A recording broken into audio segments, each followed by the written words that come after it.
l'homme le plus proche du dictateur romain, l'image, et vous n'avez aucune idée de la manière dont c'est arrivé.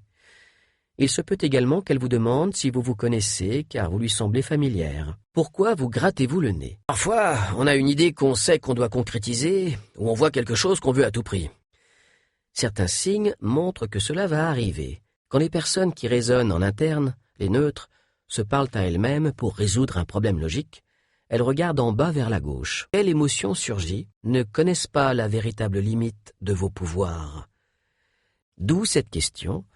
Quand on le referme, quand on n'est pas sûr de ce que quelqu'un pense vraiment, on regarde ses yeux. Prévoir. Si je suis comme vous, le mieux dans ce genre de situation, c'est de se taire.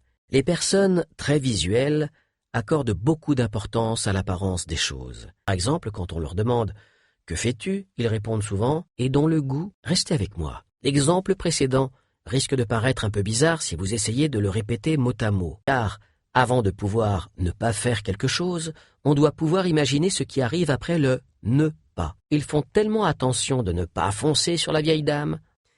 Le reste passe par le corps et la qualité de la voix. Ce qui fait sens et voir des connexions qu'on les crée si elles n'existent pas.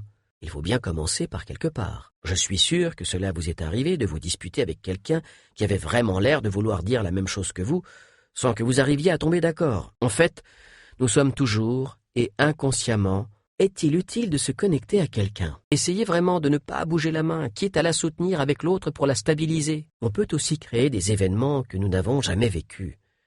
C'est ce qui se passe quand on est créatif. Quand on fait attention au changement d'expression de quelqu'un, c'est aussi très utile pour aider des amis ou ceux qu'on aime à être moins négatifs. C'est un concept purement intellectuel dont il faut se souvenir pour l'appliquer, ce qui est difficile. Et si on entend sans cesse ce message caché, plus doucement et plus lentement. De la même façon, nous percevons le monde à travers le filtre de cette émotion, que vous pensiez sincèrement ne pas l'avoir fait.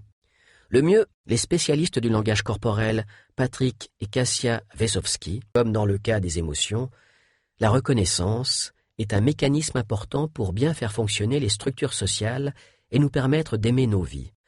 Quand on essaie de regagner le respect qu'on a perdu auprès de nos ados, et dès que j'eus reconnu le goût du morceau de madeleine trempé dans le tilleul que me donnait ma tante,